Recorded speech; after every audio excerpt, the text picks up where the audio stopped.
what you're watching.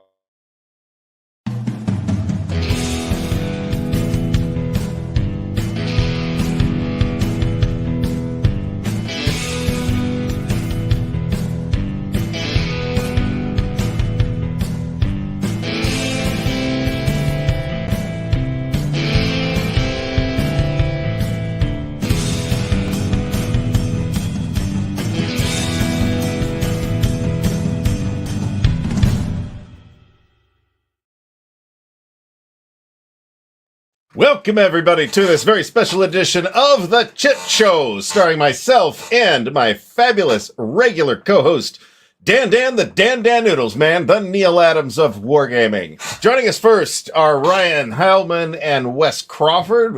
Gentlemen, thanks for doing this. We really appreciate it. Thank you for having us.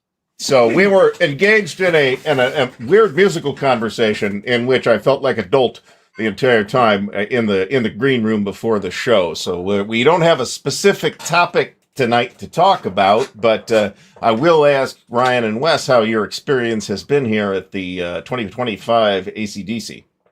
Well, we actually have some good news, and that is that this is indeed our first convention as a company. So Warcraft's first convention is ACDC 2025, and indeed our first game with Warcraft, A Forlorn Hope, which is a Herman Luttman World War I trench warfare game, is the first public demo occurred here today at 2 o'clock and went incredibly well. So Herman designed the game on Tuesday, as you know. That's probably true, yeah. So this is kind of an exciting day for us, because it is kind of our premiere, Maybe we have a lot more conventions coming up, but this is a big one.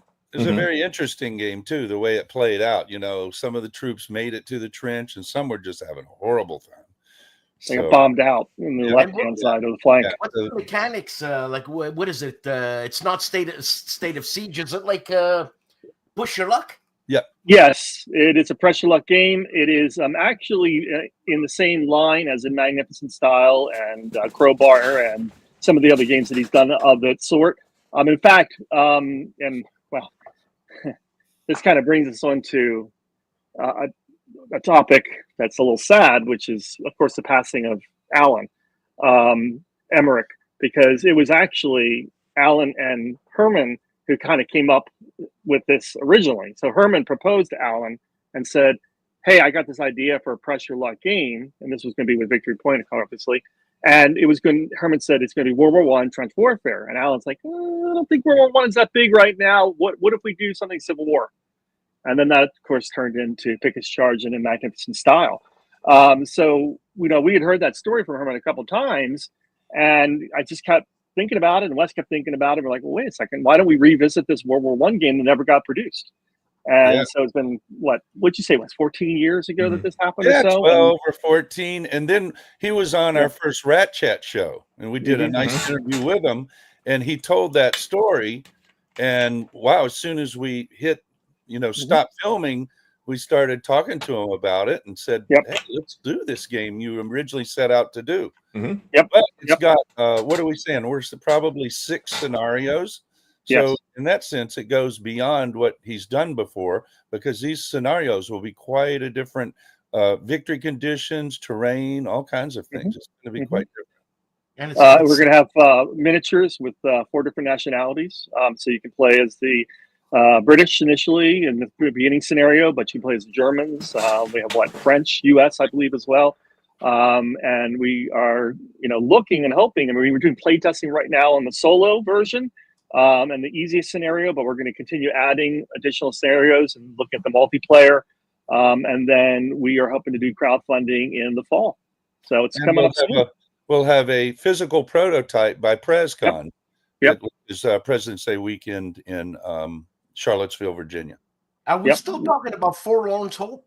Yes. Forlorn Hope, yep.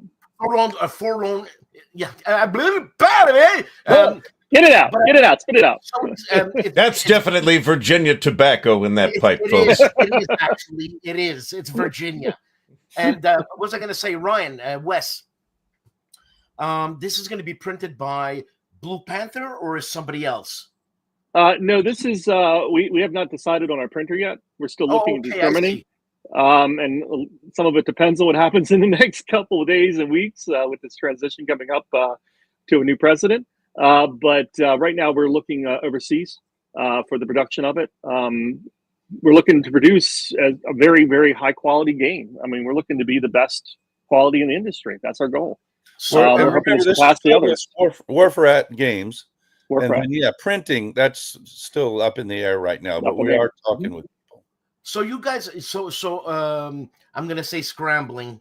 You're looking for board game printers and mini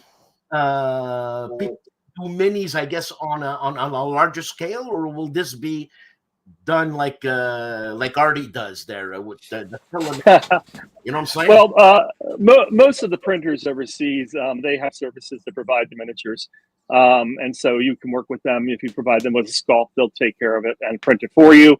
We have been talking to some other services in case that doesn't come through, more local domestic sources for that, but probably working with the overseas printers to do so at this point. And at the same time, if anybody out there has like 1,000 copies of Axis and Allies 19, hey, well, we'll give you some. Man, that's what we're using for the figures at this point. I'm printing some out 3D for the PresCon physical copy that we'll be bringing, and again, we'll be at PresCon, and then in March we'll be at Circle DC in Washington DC. That's the one that Kevin Bertram runs with Fort Circle. And then we'll be at Origins in June, I want to say, in Columbus. And then we'll be at the WBC as well at the end of July, August, something like that.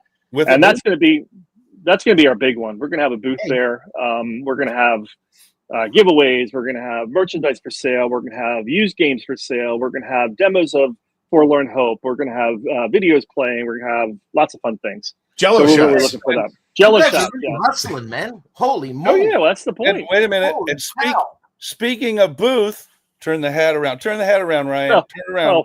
Okay. Speaking of booth, the Pursuit of John Wilkes Booth by Ryan and me will be out in February with Blue Panther. Sweet. Yeah. So sweet. There's that too. Now we can turn back. Now we can go back to Warfront. We have to change hats every once in a while. And you were talking about the minis. What type of minis you gonna have, man? Obviously, I guess soldiers and some guns. Well, what we would like to do is have little mini lines, like you would see, like in a miniature stand of troops going over the trench and into no man's land, running with their guns, going into no man's land. That's what we would like to have. Right now, we're just using individual troops, like one British soldier, one German soldier, etc. But we're trying to make it more of a stand type thing of troops that you will be pushing along this trench. Maybe a tank as well. We'll see. We'd like to get a tank. There has to be 9 of each. Yeah, 9 of each. All the different nationalities.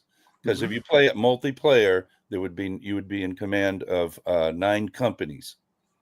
Right. The reason I ask is because I don't know what the hell happened to me January 1st. It must have fell on my head. I don't know what. But I'm listening. I'm watching the reviews, and I'm watching this guy Charles Latorre, and he's painting minis, and I'm like, why would anybody want to bust their chops doing this and that? Well, I think I must have spent $2,000 so far since. Christ, it's January 18th. So in 18 days, I must have spent $2,000 because I. Oh, you went down the rabbit hole. Games Workshop, that'll buy you 2 squads of Space Marines, by the way. Oh my goodness, you went down the rabbit hole. Wow. It's over. Yeah. Wow.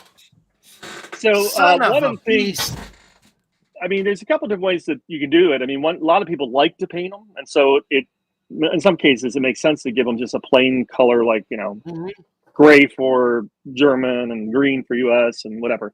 Some people like to have them pre-painted. You can go that route. They will someone in China will sit there and pre-paint them all. They also can do some washes and stuff to just give them some depth and dimension.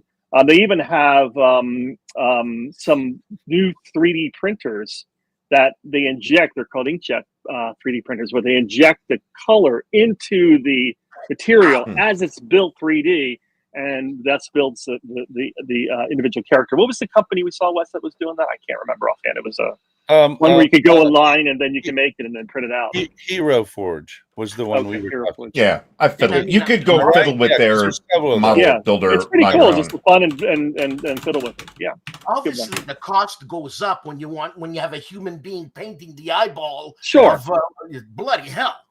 Well, and I don't know that we're going to do that. I mean, we're going to definitely want to try to keep the cost down on the game as much as possible while providing something that is incredibly high quality. I mean, we want good quality. I know you love boxes, right? Dan, you love boxing. So we want to start with a really thick, good quality box, with nice cover art, nice back cover, all that good stuff. And then miniatures. We're really trying to go with counters that at least 3/4, maybe an inch, with some bigger counters for terrain and things like that. So we're really trying to push it and go for real high quality materials. Are you making the counters bigger because we're getting older and we're blind? Yes.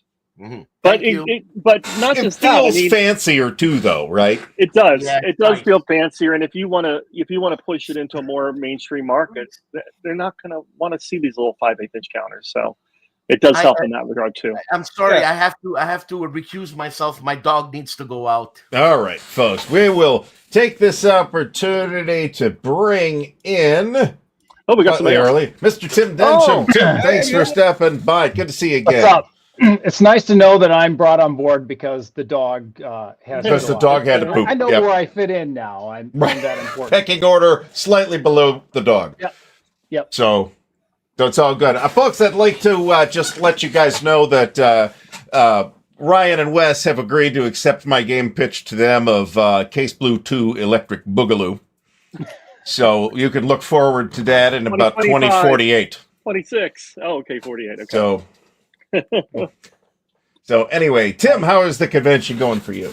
It's been good. I came on Friday night. I got notes here, and I didn't play any games last night. But what I did do is I checked out a couple games. Squadron Strike, which is an incredibly detailed 3D version of space combat.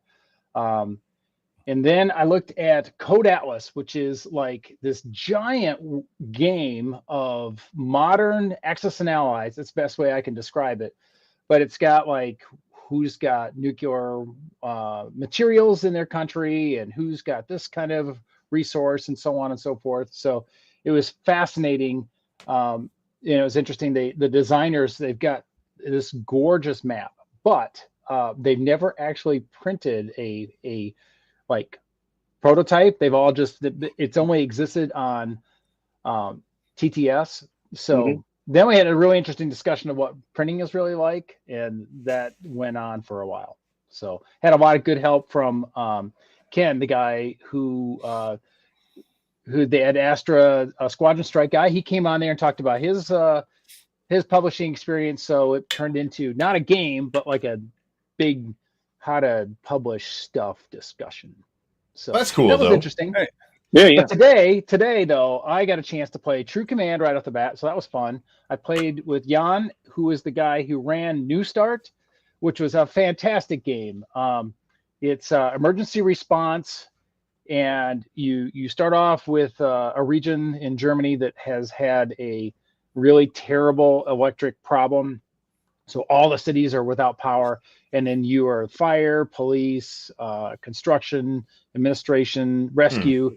You all have to work together. It's like a emergency response version of like Pandemic, where it's a cooperative game and you're trying to keep everything done. You're trying to get everything solved before the power comes on. Otherwise, there's too many riots and everybody gets fired. Hey, Artie. Yes. All right, can I ask Tim a question? Oh, but yeah, of course. Okay, Go right Tim. ahead. So We're all from friends not here. just in this convention, but from others and what you're seeing, what kind of trends do you see for our, next year or two future as far as what kind of games are going out and what kinds are coming in and how the population of gamers might be changing? And All right, let me look at my crystal ball here. That's a big question. I'm asking you. Actually, And by hand crystal grenade. ball, he means ChatGPT. No, I would say that, and you guys talked about this. I think everybody's wondering what is going to happen here in a couple weeks with there's that tariffs, too. because there is so much of our games that are being produced overseas. I've always done internally. I think we had one game that wasn't even a historical game that we used that was printed in China. So all of my historical games have been printed here using Blue Panther. As we look to the future, we're trying to grow a little bit. We might have some components that are printed overseas, probably in Poland. And so it's just really interesting to see how everyone's kind of, I think if you were to ask what the industry is like right now, my guess is everybody is just waiting to try to see what's going to happen here, what tariffs really look like, what that's really going to mean for game companies all across the board. And so I think that's what the future is. Because what about taste-wise? I'm talking about, and I know the industry and all that kind of all the issues. What about taste-wise? What do you see any trends in what gamers are going to want or not want or anything like that? I'm just asking you because I know you stay on top of so much. And who is this guy? Is this our contact for hookers and blow? No, Dan. Tim is sadly, not. no. I'm the wrong guy, so sorry about that. I wonder if that's the next guest. Anyhow, so I would say maybe it's the next game. It could. Welcome, Brant. Thanks for coming by. Not a solo game. But speaking of solo games, I think that's going to continue to be the trend. I think that everybody wants to see solo. That is the question. Every time I show a game, some of these games are like, it's absolutely clear that this is not a solo game. There's like hidden this and hidden that in the game and the way it plays out and all that.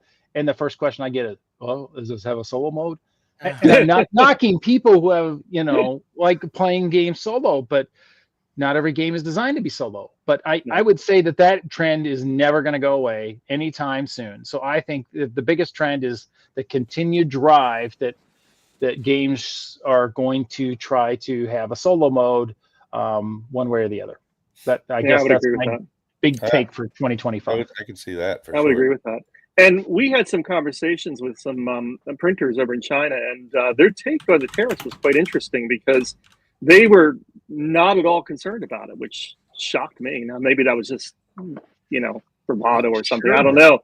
But they basically said, we have so many different factories in so many different countries that if we can't do it out of China, we'll just move it over to Vietnam, or we'll move it over to Egypt or some other place and do it from there. Yeah. And I was like, wow, okay. Well, the one we talked to has a factory in Vietnam. Yeah, they already have the factories. So it makes me wonder when people have said, I'm printing in Vietnam, if it's really that same company. And, in our last Rat Chat show that came out, December 30th, we had Blackwell Hurd on from Lock and Load, and he's got some really big plans. I believe that's pronounced Blackwell Hurd. I love that name. Probably. I think that's the way. Yeah. I do. I want that name too.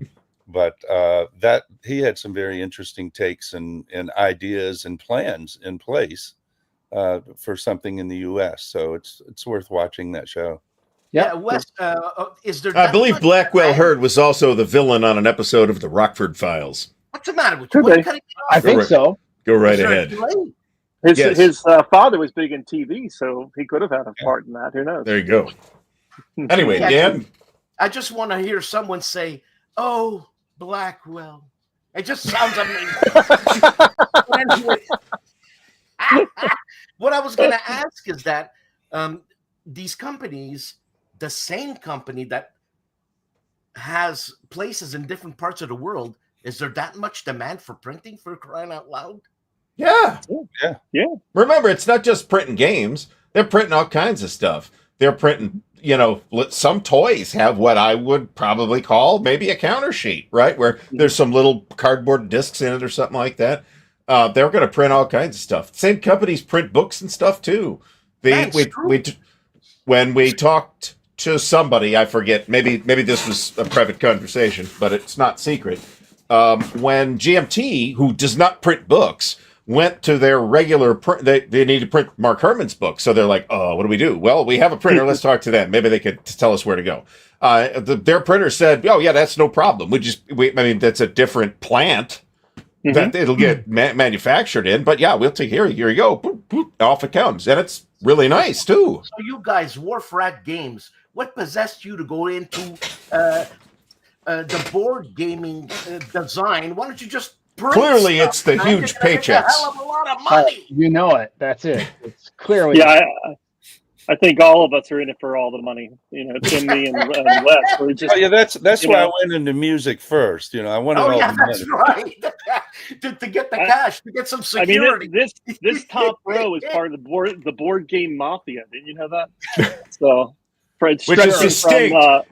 They have a beef with the Tweezer Mafia. Yeah. Oh, that's right. I forgot to buy tweezers. Just go look him. on Amazon, Dan. You'll be fine. I did. I just ordered something. What? I'm going to order something else now, and it's Yeah, shipping's free if you're a Prime member for whatever the increased price is going to be. Hey, that $2. All right. First of all, it's more expensive buying on Amazon now than anything else. Depends what you're buying. in Canada. Well, I don't know about Canada. I mean, even down here, it depends what you're buying. I could buy rock salt for $5 at Costco for a 25-pound bag. It's like that same 25-pound bag of rock salt is like $75 from Amazon. Well, all I know is my Canadian relatives, they buy all their stuff through Amazon US and get it shipped to the in-laws in Buffalo and then come down and grab it. So there you go. They never ship anything to Canada. Mm-hmm. Too expensive. It's so expensive to ship to Canada. Like the last 4 years, it has just turned into. Yeah, and I used to ship there, but now it's like I don't have any orders anymore because it's so crazy to ship We're there. on the same land. It's the same land. 2 hours away from me. There, I have sat there myself and said, do I drive through Detroit and go to Windsor and just mail these things? Because it would be a lot quicker. Where's Wells Fargo when you need them, for God's sake? Exactly. Hey, Dan, what state is Detroit in? Michigan. Uh-oh. Am I wrong? Yes. No, you're right. Anyway. So the geography question tonight is taking a real turn here. Right. So Dan, well, anyway. So anyway, if Wes and Ryan, I had you guys scheduled for just the first 20, but if you want to hang around, by all means, do so.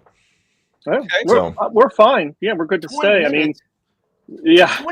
Tim, Wes is a musician. He gets paid by the 50 minutes. We still got 40 minutes on this guy, man. That's fair. I need a break after 45, Okay. That's true. Just a couple plugs real quickly, in case you do kick us off. Dan will drive to Detroit and mail you your complimentary beer for playing at the house. Okay. We are currently going to have another Rat Chat coming up February 1st. We're working on that now. We have Nathan from Legendary Tactics going to be on that one. Sweet. And if you want more information about our company or anything, info@warfratgames.com. And right now we're running a contest. You can get a nice copy of Done Against 1914. Whoop, it disappeared on me. Yeah, welcome to Green Screen. Magical. It comes in and Look goes at that out. magical. Look at It that. comes in and goes out. We have a nice copy of that to give away. As long as you register for our email list, anybody on the email list will get one chance to win the game. I was going to ignore comments tonight because we've only got a few people watching this live. We'll later other folks will be able to see it, but I couldn't leave this down. Right. And golf. That has to And go golf. out there. I don't know where. It's more the Radagast of wargaming, if you think about it, though. What is there a delay? Is there a With delay or the something? poop in its What's going beard on? and squirrels. What's going on with you, Dan? Anyway, go ahead. Yeah, go ahead. What? I forgot. Well, then remember, like Mr. Spock said to Dr. McCoy. Yeah. I have a question for Artie, though, if Dan doesn't remember. By all Are means. we ready? Go right ahead. I just have this on my mind. I got to ask. Have you heard anything about Roger? How he's doing? Anything like that? Not really much. I know Okay. Roger and his family are okay, but they're in a hotel. Okay. They're I think everything I heard. They're okay. So I'm not clear on if there's a studio separate from the home office or not, or if there's a C3I office or not. No, I have no idea. So the good news is Roger and his family are okay. We know that, but hopefully they will be able to recover from this more quickly than we would anticipate. You know what I'm saying? Hey, Wolf Rats, did you guys solicit David Thompson? He's available. No comment. And oh, so very handsome. Of course. Why would we not ask one of the most prolific war gamers out there if he has anything? Hey, you got anything laying around? Of course. If you have anything laying around, you might, He's a great guy. He's a great guy. Very I'll supportive. meet David Thompson when I grow up. Well, you will get to meet him at Buckeye Game Fest, won't you? Are we there? Are we coming? I hope you are, right?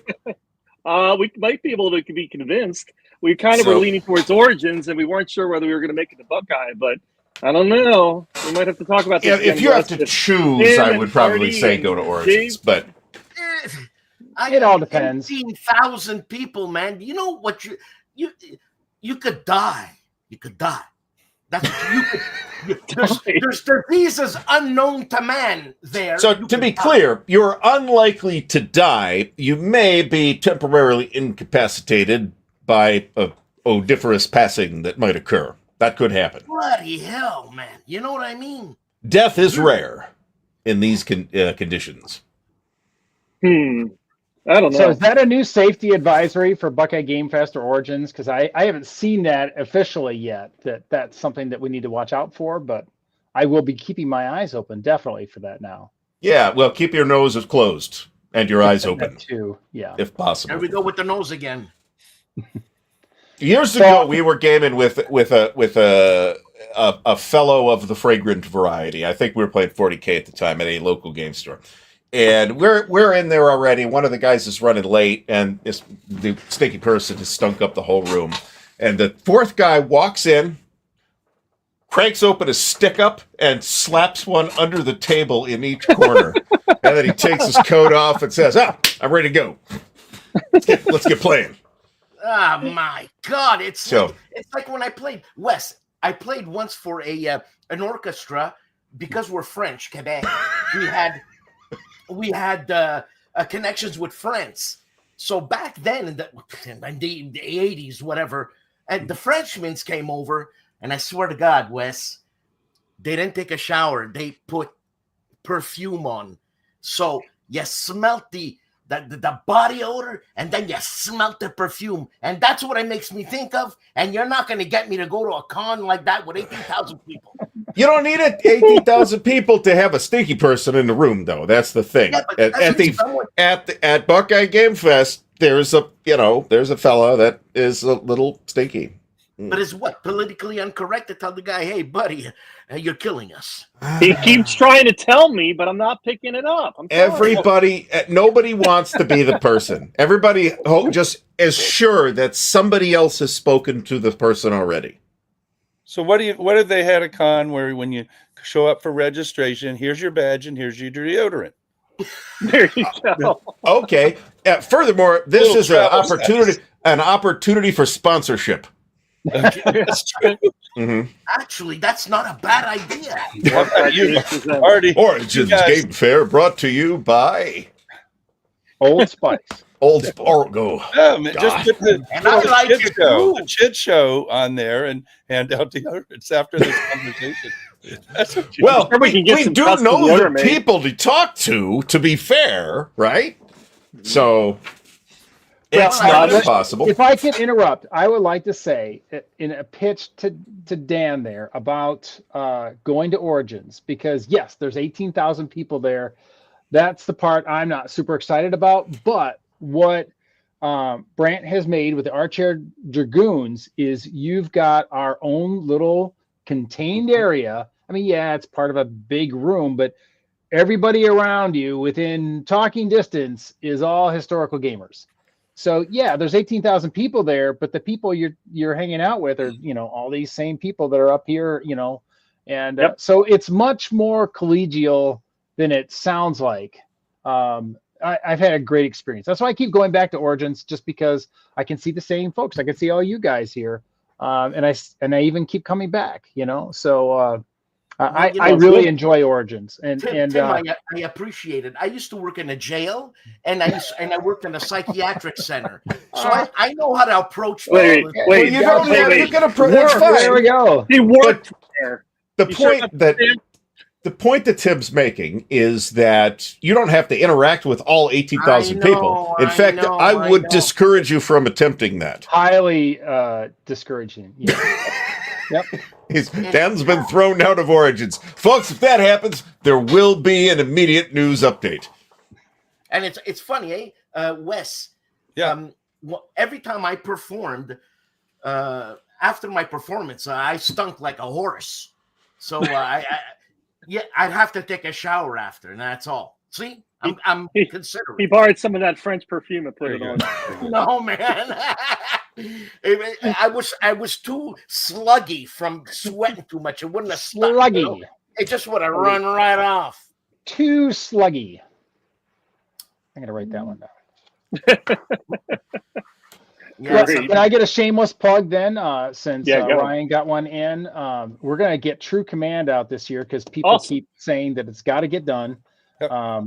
So we're gonna get that out. We've kind of figured out what it's going to be like. The first game is gonna have dice, so I'm trying to figure out. Gonna have a bunch of custom dice, and because of that, it's gonna be real expensive. So it is gonna have like one map, a bunch of custom dice, the rules, so you can play it. We're working on the main historical scenarios I've got in there. I've played some of them many times, but we're also making some hypothetical ones so you can kind of play with the system and see how that works. And then using the ability of Steve at Blue Panther, he has perfected the way to put to print on your not cubes, the blocks. So he's able to print on the blocks. So we're going to have a version that's like that. The base version is going to be counters, but we're going to have color-coded blocks for each army as we start making more and more of that. So I'm excited about that one. And we got more things we're working on in 2025, but that's the big one for me that I'm trying to get out here. I'll tell you what, though, just to briefly say, if Steve has cracked printing on blocks, that's kind of big. Well, he did that first with the Hollenspiel game. I can't remember which one it is. But right here. That one right there. How did I get it on camera? That's got big. You got blocks. it. Yeah, those blocks are huge. They're more like monoliths, actually. Yeah, you can't see like Jesus. And those are not stickers. Those are no, they're printed on. No, I really like that he can do that because it really stimulates the idea. You know, here's a soldier, and I don't know if you can tell how big that is to me, to my hand. You know. Hold on, that's a sticker. No, it looks like it, but it's not. I cannot peel that off. It's printed on there. Well, he's a rich man. He just made a trillion. So, hey, Tim, what are the main mechanics? I know I've heard your game is different. Oh, it's really interesting. Really cool, but what mechanic makes it a little different? Because I've heard it's so good. Where to begin? All right, so the basic idea behind True Command is I was trying to figure out a way to make a simplified version of operational command like Division Command, just like a lot of folks have done for tactical. You know, you could go out there and play a tactical game that's very, very crunchy simulationist like Advanced Squad Leader, or you could play like Combat Commander or Conflict of Heroes that's a lot quicker, that's got a lot more fog of war on there. And a lot of people like those kind of modern versions because it allows you to look at, you got a lot more uncertainty in there. So I was thinking, how can I go and do that at the next level up? So you got blocks or counters. So you got fog of war right there. There's a lot of scout units that you're moving out there. So when you're moving, every unit's not just a regular combat unit. It could just be there just trying to, ascertain what the front lines are. Mm-hmm. And then you could have decoys, because the first thing that happens is you find out what your mission is. And your mission could be that you're given to take, like in the first scenario, there's 3 bridges. So you might take all the bridges, okay? Or it might be that you just have to take 1 bridge. But if you have a simpler mission, you have a smaller order of battle. If you have a more complicated, more difficult mission, you have a bigger order of battle. and the other guy's doing the same thing. So there's like a dance the first few turns just to try to figure out what kind of a fight you're in. Is it more like a movement to contact because you're both trying to just get one bridge and you're happy? Or is it a big slugfest because both of you guys are got big forces and you're trying to go and capture that? The other part that it's interesting is there's a staff. So you are going in there, and not only are you a commander, but you've got a staff that you're pulling out. So you might have an intelligence officer or an operations officer or whatnot. The different armies, the first scenario is the first day of Barbarossa. So you're fighting the Russian army that's not prepared and a very much experienced German army. So you get a chance to play some things back and forth, like the Russian tank unit is almost overpowered because their T-34s and KV-1s are just dwarf everything the Germans have. But the Germans have better staff. So like when you pull on, try to use your staff, the Germans only have 3 friction that are like wasted, pulls, whereas half of the staff officers for the Russians are friction. They just do nothing. They just churn up your time as you're trying to find somebody who can actually get some things done. Yeah, then it's you like got the Italians in Combat Commander. There you go. See that I'm trying to do that at the next level. And then the last thing is you also have commanders. So you have a unit that you're moving. That's that block. And then on your control sheet, you've got commanders. And if you got a good commander, not only are they able to help the fight on their because of their presence, when you go into a battle, they get to choose specific dice depending on what you want to get done. So you could have an assault dice. If I just want to kill bad guys, then that's what you're going to get. If you are worried about your unit getting beat up, then you put a protection dice so that you're willing to fall back a little bit. If you want to hold the hex, that's all determined by whoever has the most maneuver. So you could have a situation where your unit is destroyed, but you got more maneuver, so the other guy still has to pull back because you attack so fiercely that they have to give up the hex, even though you died in the process. Mm-hmm. So, Tim, Very cool. That's good. what's really the complex rating in that? It's teaching super 15, simple. 20 minutes. Yeah.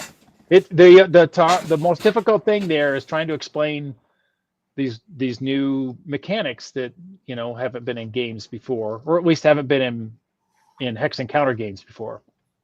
So yeah, because Gary or Artie, you've played that, so you've been able to go and see that in like I said, just trying to explain these weird. I guess they're not weird, but they're different concepts. That's when you bring that to the hex encounter field. People get it because we're all historic. We know what has happened in history, and we've seen these things happen, but they don't normally happen in our games because of each game is designed for a different impact. And so for me, it was like, what was my experience on training exercises and across 30 years and trying to figure out how to get units to work better. And that's where True Command came from. So Tim, if I understood properly, those dice is next level fog of war, meaning that you're going in and you're not necessarily doing the operation that you had planned. You're adjusting with the field, with what's going on. Am I right? Yeah, there is some of that, but I have seen some people, because it's new, some people like get it really quick and like grok it, and some people haven't figured it out. I watched two brand new players, and one was a very cautious German player on the offense, trying to move slowly up to the river. And the first turn, the Russian player was like, he just went all at it, and he threw all his scouts there and immediately threw them at the German lines. And by halfway through the first turn, knew exactly what the German order of battle was and knew what their objectives were. And the German player had not really even gotten past the line of departure. And so it went downhill from there. I mean, yeah, there's still some dice involved, so you could have a really bad day there, but that Russian player really, had an objective right off the bat that he wanted to figure out what the Germans were up to, and really got inside the other guy's decision making. I found Tim, that the game. Let me real quick. I found that True Command made me think about different facets of command issues that I had not considered or at least experienced previously, or as a game mechanic. So I think it's modeling different kinds of command questions, and I thought it was really pretty cool. Yep. I saw it briefly watching you and another person play at Circle DC, I guess it was last year. Yeah. And I noticed two things. One, that whoever you were playing with picking up very quickly.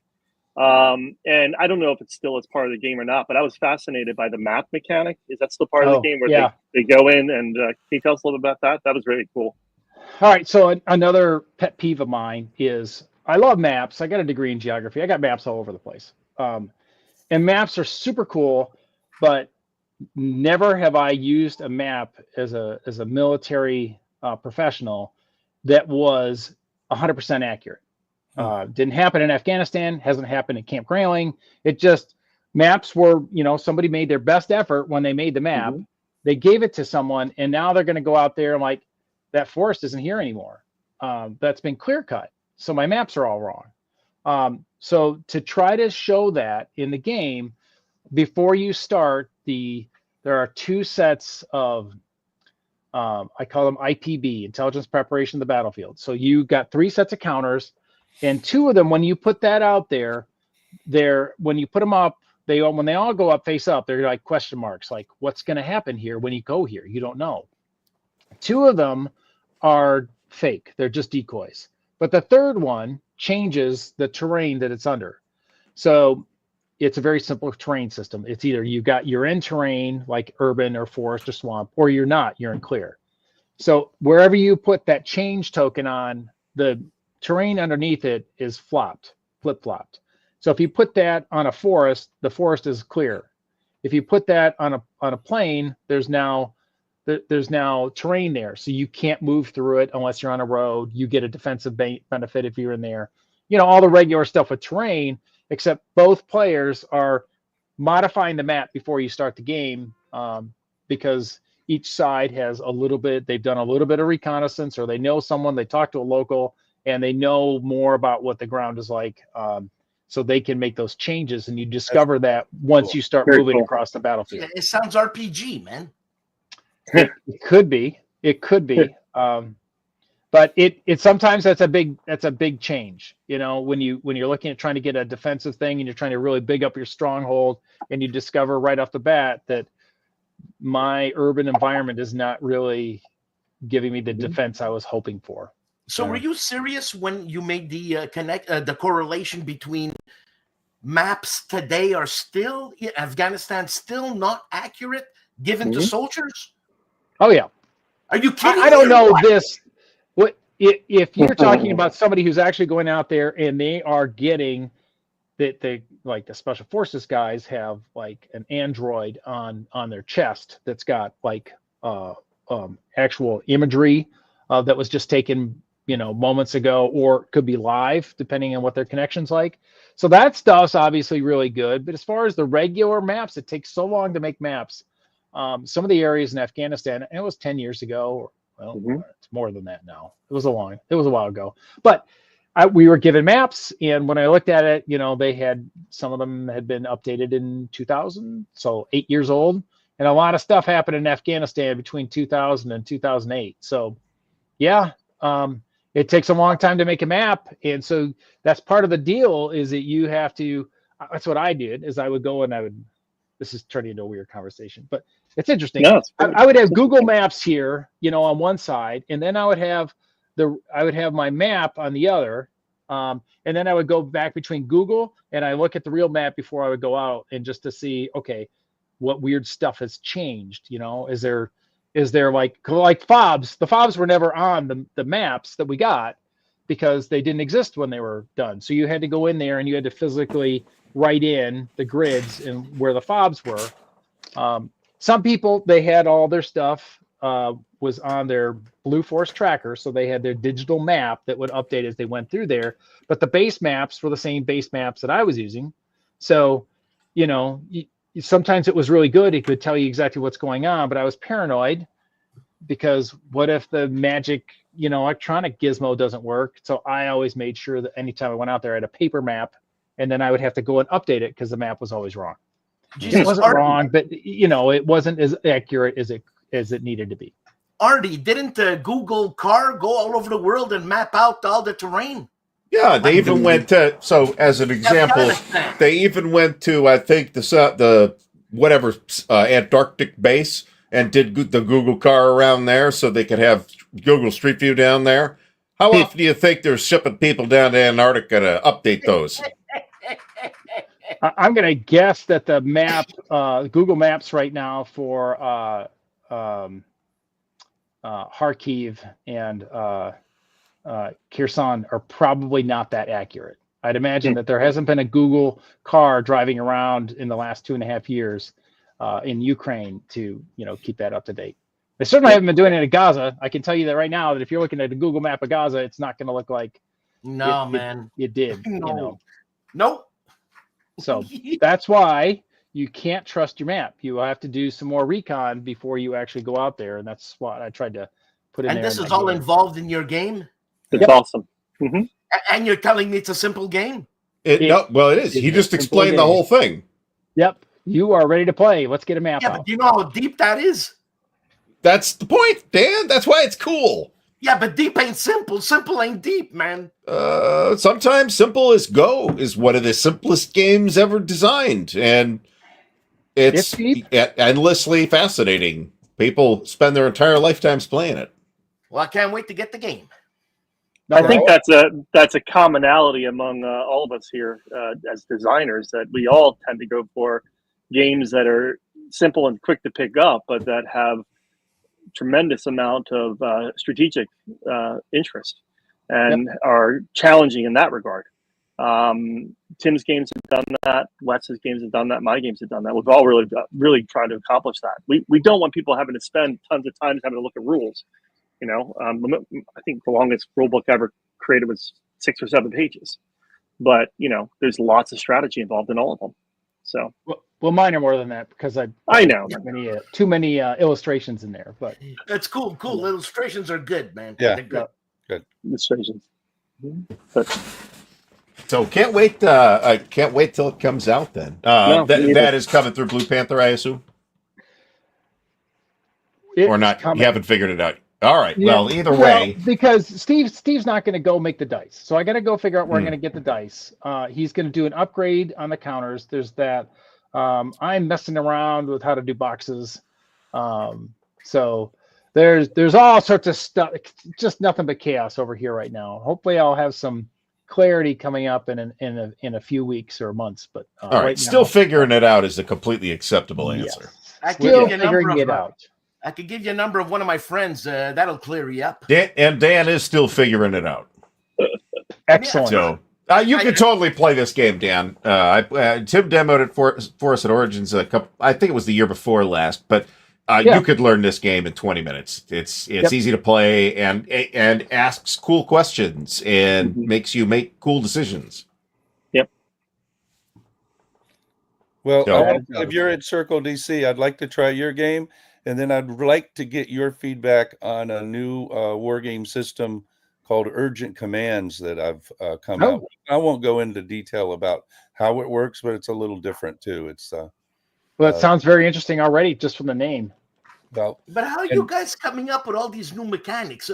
What the hell happened? I can't even think what I'm going to eat tomorrow morning. That's because I'm so bad at all the old mechanics, I guess. So, Dan, it's not necessarily about mechanics being new. It's about applying a mechanic that we hadn't previously thought to apply to a particular topic or question, right? And that's coming from trying to solve a need, a perceived frailty in a game in the way something's played. Maybe you know too much and in somebody's game in that. And it's what it sounds like with Tim's. You're really looking at the fogs, and you're trying to solve that in a new and more comprehensive way. And that's like a great thing. We perceive I think I can speak for all designers. We perceive a need and or something that's lacking in something else and try to find a new way to solve it that can be judged from that, Well, I'll give you an example, Dan, where like how I came up with Zermatt. Zermatt, I was trying to figure out, which is counterinsurgency in Afghanistan. And I knew I didn't want this just to be like conflict of heroes in Afghanistan because, well, we were supposed to be working on that. But beyond that, I didn't want to turn it into just a tactical slugfest. And I was really racking my brain trying to figure that one out. And then I played Civilization: A New Dawn, and I looked at their mechanics that game used. Now that game is like, nothing in scope or even in scale, anything like what this game was. But I looked at that mechanic and I said, that's it. That's the mechanic I've been looking for. So that if I want to fight, I can do that. But then I have to move it over here to like recharge. And once I put that mechanic in there, it's like click, click, click, click, click. I mean, as soon as I played that game, I was like, yeah, I solved it. I solved the puzzle. I figured it out. And Zermatt came together just like that. Wes, So it can come from anywhere, Dan. Yeah. It really can. I mean, I was looking through thrift stores the other day and found a book on a topic I knew nothing about, grabbed it, and was like, wow, the title alone was fantastic for a game. And then I happened to be playing an app, on my phone. And then I was like, well, wait a second. The mechanic in that app on the phone would work really well with that topic that I just found at the thrift store. Boom. Yep. Wes, because you're a designer and a musician, this is great. You're going to clear things up for me.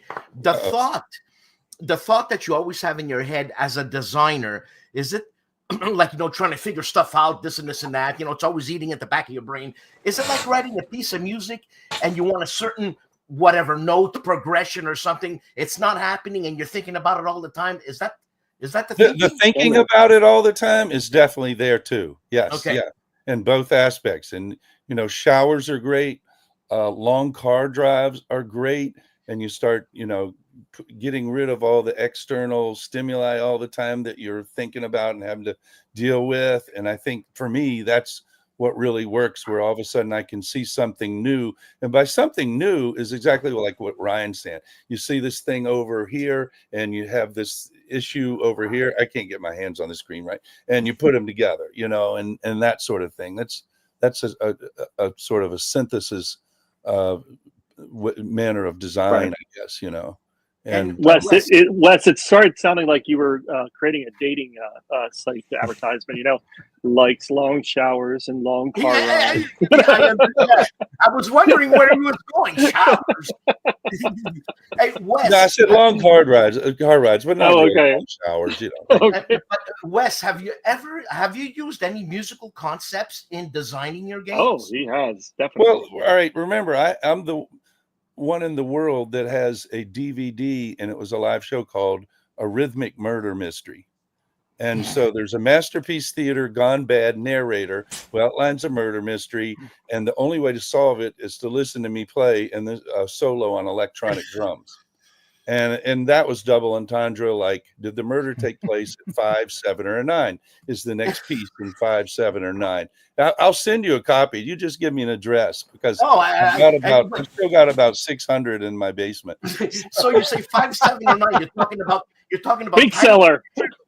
You're talking about time signatures of 5, Yes, 7, or 9. Yeah, cycles. Yeah, in the easiest way.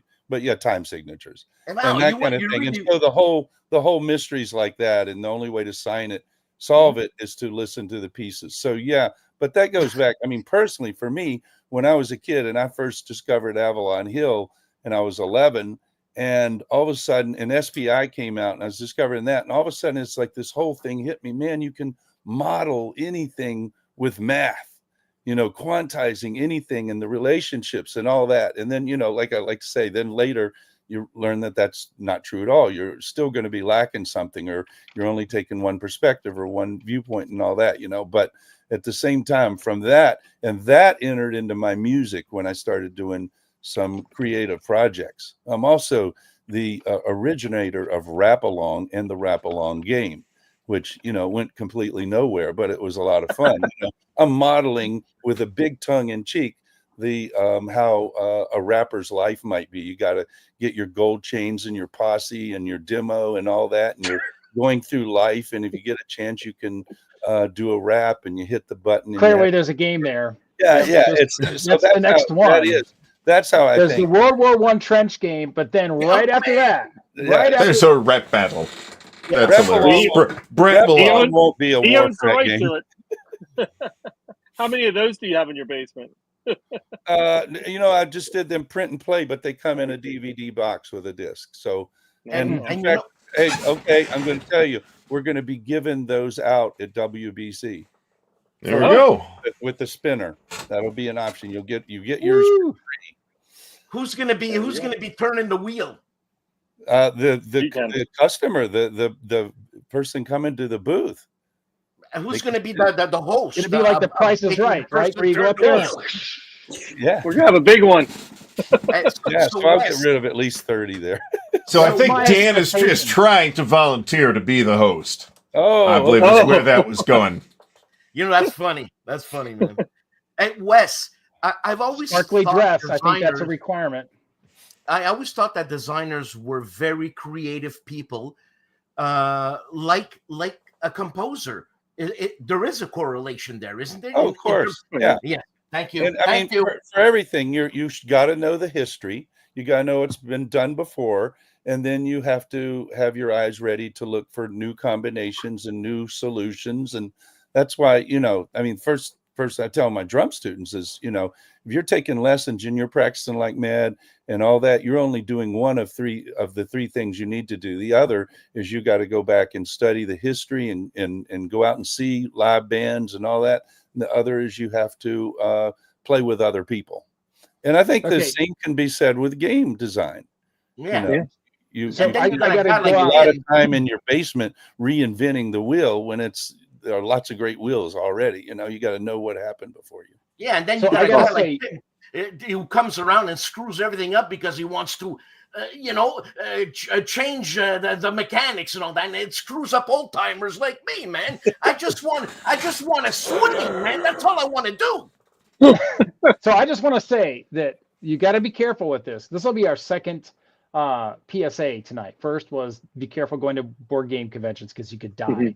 Yeah. The second is if you get bitten by the design bug, then there's no turning back, because then every game you play, you're going to be like, I wonder why they did that. How should they have done it 8 turns? Maybe this could have been 6 turns. Or like maybe they should have used more cards. You know what? More dice here. If the order of battle was different, and you just can't turn it off. It's like it's just going through your mind the whole time, and you're like, well, I could use this on this other game design, because all the designers have like 15 or 50 games in their head that they're like, oh yeah, I want to work on that. I want to work on this. I want to work on that. And it's just maddening. So I just say, be careful, because once you start going and designing games, man, you just can't turn it off. And Tim, Dan, that's the same thing with music. The more you learned about music and your history, the harder it was to listen to a concert and just enjoy the totality. You're sitting there hearing every aspect about it and making little judgments, even if you're trying to be a kind person about the whole thing. And that's fun. That's interesting that you say that. When I was younger, obviously the arrogance of learning how to play an instrument, in my case, that is. But as I get older, like going to see concerts and analyzing everything, or you guys analyzing designs. Sure. But I think as I get older, me personally, I'm way more forgiving, man. Way more forgiving. Because I know what it takes to get on that stage and perform. All the backstory is a long time. So, and the thing is, I know what it takes in terms of time to design a bloody game. The investment is incredible. The thought investment is incredible. That's I spent 6 hours designing a character sheet today, Dan. So I looked agree. Great, by the way. I looked at that. That looked outstanding. Well, it's I think the one I posted is the prettier one. The physical one I printed just to see how small it was. It is not as nice. But thank you. I appreciate it. But you know what we all have in common is a passion for this. A passion for history, a passion for the creativity and the design and all of this. And that's what's really neat. I think all of us come from different backgrounds, just looking at us right now. and yet we've sort of arrived at the same dimension, and interact and have huge amounts of respect for every one of you, and what you all do and what you've done. And that's what's cool. It's like very rarely do you hear designers really tearing down other ones, That's we're right. We're not like guitar players, it's like, Or drummers. And that then. Boy, Ryan, that last design you had is just garbage. Yeah. Drummers have been, however, Totally been known was. to spontaneously combust. So Wes, That's true. Wes, it's funny that you say that, a guitar player, because we had a marimba xylophone duo. How strange is that? And we had an electric guitar player there, right? So before the gig, this guy's like fixing his pedals and this and this and that, and the audience is waiting. So all I screamed out was effing guitar player, and we were opening up for vital information, and there was Frank Ambali. There was Frank Ambali. So when I said effing guitarists, whatever. Wait, I want something for the record too, because Dan talks a lot about music. Go look him up, because he has some fantastic player. You're amazing. You are It's very niche, though. That doesn't matter. We're not niche right here. Board game designers are not niche. I know, man. That's how I knew wild. Dan was a man of quality, because of his progressive tastes in music. So Tim, personally, are you a soldier? No, not anymore. Oh, you were, right? Yeah. 30 years. You're For 30 years, eh? Hey. Yeah, started off enlisted in the Marine Corps, and then and switched when I ran out of money to the National Guard, and went to the Army, and thought I would do that for a couple of years, and it turned out to be 25. So wow. And it's funny because it makes you make me think of Ben Hull, who gets all these ideas from the field, man. From the field. And you know what? I mean, depending on how you design, or the ease of design and making other people understand the game, you can't get more realistic than something like that, man. But you can't. How can you? You just keep trying. You can't make it perfect. That's what I'll say. I'm looking at just the aspects that I wanted to concentrate on, and other games are going to have different aspects that they're going to focus on, and you can't put them all together. It's like that rule. You can get you get 2 out of 3. There's good, there's fast, there's cheap. You pick whatever 2 you want, because you can't get all 3. The designer of Campaign for North Africa might disagree. Well, there's that. There's that. So Tim, but that's what happens when you try. So Tim, being a soldier, fog of war must be everything. Everything is fog of war. It's super important, Dan. Yeah. That's you know what? I know. I know we're supposed to be wrapping things up here, but I played squad leader all through high school, and I thought I was ready for combat, and then I became a platoon leader. I became a platoon leader, and like, there's contact over there, and I'm like, I have no idea what's going on over there. I just hear shooting. I don't. I was thinking in my head later on, I'm like, it was so much easier when I knew that, that's a light machine gun doing this over here. There's 3 hexes away doing all that, and then I was like, there needs to be a lot more fog of war. That was what about drones? Drones have changed it, right? I mean, drones change it, but it's still fog of war, because you don't know when the drones are going out. You don't know if what you're seeing is there. You don't know if your drone's going to get attacked. There's always fog of war, no matter what we do. Yeah. Wow. It makes you think, if you take a game seriously and you play it, and you're concocting all these strategies, what a waste of time. Strategies. Just move your bloody pieces. Something's going to happen, and then you deal with it. You know what I mean? You would really then like Wes's game. He's working on that urgent command. You have no time in that game, and I know he doesn't want to talk about it, but you have no time in that game to analyze everything. You got to keep moving, keep going. Yep. You're talking about Tim's game? No, Wes's game. Or the urgent command. Mm-hmm.